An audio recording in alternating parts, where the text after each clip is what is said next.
Eu sou obrigado a voltar mais uma vez para falar sobre as tensões entre Estados Unidos e Irã, porque eu sei que tem muita gente preocupada com isso, e muitas informações estão surgindo de diferentes modos aqui. Então vamos analisar um pouco aqui o que pode acontecer, né? O que pode se dar como reação agora ao ato cometido pelos Estados Unidos contra a segunda pessoa mais importante do Irã. Como vocês sabem, ontem eu publiquei um vídeo aqui, os Estados Unidos assassinou um general iraniano no Iraque, e isso reflete, possivelmente, mais uma vez, o Trump agindo pelos instintos dele. O Washington Post publicou hoje uma linha do tempo de como o Trump tomou essa decisão e, aparentemente, mais uma vez, ele contrariou especialistas, conselheiros, assistentes especializados em segurança e foi lá e tomou uma decisão que pode agora envolver os Estados Unidos num conflito muito mais amplo, muito mais perigoso e que pode chegar também a envolver o Brasil, eventualmente, se por acaso escalar para uma guerra de fato. Eu vou mencionar aqui uma thread no Twitter do Ilan Goldenberg, que é um especialista em segurança que atuou no governo norte-americano, e ele apresenta alguns cenários possíveis agora como reação do Irã. Então, o primeiro deles é o que muitos especialistas também apontam, é que a situação degringole no Iraque. Como vocês sabem, em 2003, os Estados Unidos invadiu o Iraque. Como resposta ao 11 de setembro, primeiro eles invadiram o Afeganistão, depois invadiram o Iraque, porque, segundo o George W. Bush, o Bush filho, havia um eixo do terror, um eixo do mal, e que eles precisavam destruir, começando pelo Saddam Hussein, que, segundo ele, tinha armas de destruição em massa no país. Invadiram o Iraque, foi uma invasão inicialmente bastante rápida, derrubaram o governo e descobriram que não tinha nada, que era uma mentira, que eles iniciaram uma guerra invadindo outro país com base numa mentira. A invasão foi rápida, porém a ocupação foi lenta. Os Estados Unidos ficou no Iraque até 2011 ocupando lá, numa ocupação que pareceria que não teria fim jamais, sem resultados concretos na região. Deixaram o país em 2011 e a isso se sucedeu insurgentes, uma guerra civil que forçou os Estados Unidos e uma coligação a retornarem ao Iraque para tentar controlar a situação. Então, atualmente, você tem no Iraque ainda forças norte-americanas de outros países que ocupam o Iraque para tentar manter a ordem no país. Mas o que se sabe também é que o Irã cada vez mais tem aumentado a influência no Iraque. Contra o Estado Islâmico, forças americanas e iranianas lutaram juntas para combater o Estado Islâmico, e agora a tensão tem escalado, você tem visto pequenos atos ali de provocação de um lado e do outro, que levou agora fatalmente a esse último ato contra o general iraniano. Então, possivelmente, segundo o Goldenberg, o Iraque será o campo de disputa. Pode ser que, por causa da repercussão negativa que vai se dar, certamente, pela execução do general Soleimani,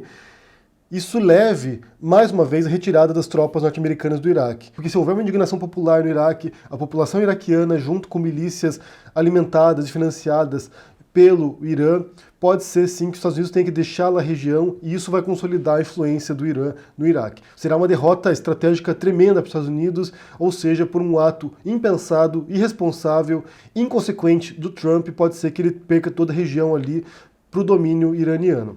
Então essa é uma das possibilidades, que os Estados Unidos têm que abandonar o Iraque e conceder uma derrota na região. A segunda possibilidade é que o Hezbollah perpetre atos contra Israel. Também não se imagina que haja uma guerra direta entre Líbano e Israel, mas certamente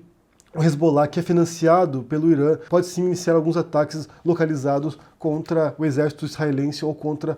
o Estado de Israel. Segundo Goldenberg, outra possibilidade também é que o Irã decida sair do acordo nuclear que tem agora com a União Europeia. Os Estados Unidos já saiu desse acordo, mas a União Europeia ainda mantém um acordo com o Irã e que resolva de fato construir a bomba nuclear, que de fato resolva avançar com suas pesquisas nucleares e ter bombas atômicas. Isso aí também é um cenário muito complicado. A gente já viu que a Coreia do Norte funcionou. Quando Kim Jong-un vai lá e consegue fazer testes nucleares bem-sucedidos, mísseis, você viu que isso aumentou o poder de barganha da Coreia do Norte junto aos Estados Unidos, tanto que o Trump chegou a se encontrar com Kim Jong-un, conversaram, ele elogiou o ditador da Coreia, ou seja,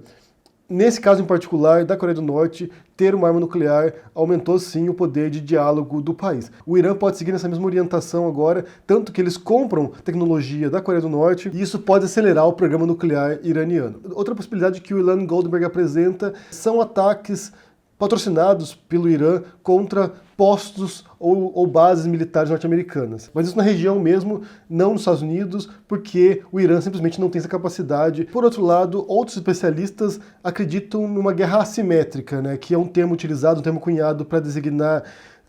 uma estratégia não sistemática de guerra, que você ataca alvos do opositor, do inimigo, que não deixa muito claro o que você quer, onde você quer chegar, ou para desestabilizar, ou para confundir seu opositor. Então, possivelmente,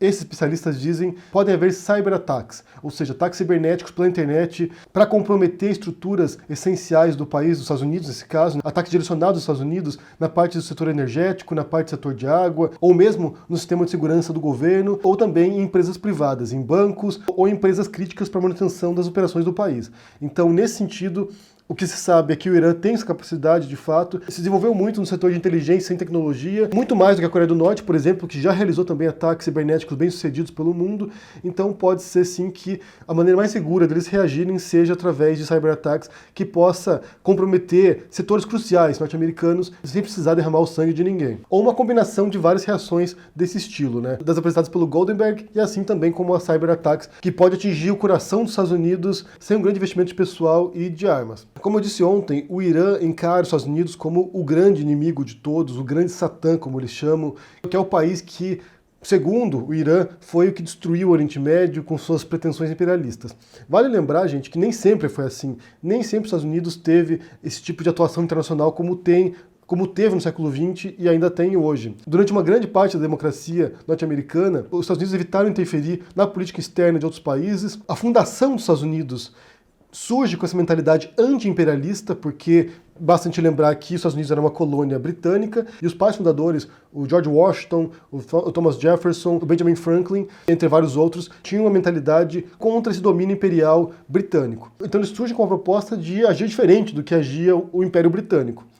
E durante um bom tempo eles conseguiram manter essa postura de não interferir em países estrangeiros, de não invadir países estrangeiros, ou caso houvesse algum tipo de confronto, abandonar assim que o confronto tivesse acabado. Isso mudou drasticamente no final do século XIX, começo do século XX, quando os Estados Unidos começam a se envolver de fato em conflitos no exterior e começa a assumir uma postura mais imperialista, e depois da Primeira Guerra Mundial e Segunda Guerra Mundial, isso se consolida e se torna uma praxe dos Estados Unidos de ver o mundo como seu quintal, de primeiro, num confronto ideológico contra a União Soviética e, posteriormente, agindo após o 11 de setembro, por exemplo, nessa guerra contra o terror, que eles passam a invadir países do Oriente Médio ou outros países com base nessa retórica que nós somos os defensores da liberdade, da democracia, e a gente vai destruir o seu país para poder implementar a democracia aí. É evidente que por trás disso sempre tem interesses econômicos, políticos, estratégicos, ou seja, você pode ter uma retórica de luta contra o terror, mas no final das contas tem vários outros elementos ali que beneficiam os Estados Unidos e a sua posição global, que inclui também a guerra contra o Iraque. E esse confronto agora contra o Irã também. E se a gente se recordar, a própria desestabilização de democracias na América Latina ao longo do século XX, que inclui o próprio Brasil, mas a Argentina, Chile, teve mão dos Estados Unidos. Estávamos num cenário de Guerra Fria e os Estados Unidos atuou em países latino-americanos para desestabilizar os governos e implementar um governo marionete que estivesse alinhado aos Estados Unidos. E falando em alinhados aos Estados Unidos, eu vou deixar para vocês aqui, além da thread do Goldenberg, eu também vou deixar para vocês aqui uma thread do Guilherme Casarões, que é professor de Ciência Política e Relações Internacionais e que explica aqui como fica a situação do Brasil. Se essa tensão agora contra o Irã pode, de fato, envolver o Brasil em algum momento, e ele explica a posição tradicional do Brasil ao longo da sua história, como o Brasil se posicionou diante de outros conflitos envolvendo os Estados Unidos e o resto do mundo, geralmente de neutralidade, mas agora com esse alinhamento cego e servil do Brasil ao Trump, na figura do Bolsonaro, obviamente, né? Chegou a dizer I love you pro Trump. Com esse alinhamento cego do Brasil aos Estados Unidos, pode ser sim que o Brasil seja arrastado agora para um confronto contra um país que o Brasil não tem nada a ganhar com isso, na verdade. Seria o tipo de envolvimento que o Brasil não tem nenhum tipo de benefício, mas que seria decorrente dessa postura insana e inconsequente do Trump e da posição de servidão que o Bolsonaro tem posto no Brasil em relação aos Estados Unidos. Vale conferir essa thread porque é bastante completa, ele conta aqui em diferentes momentos como o Brasil se posicionou de neutralidade ou enviando tropas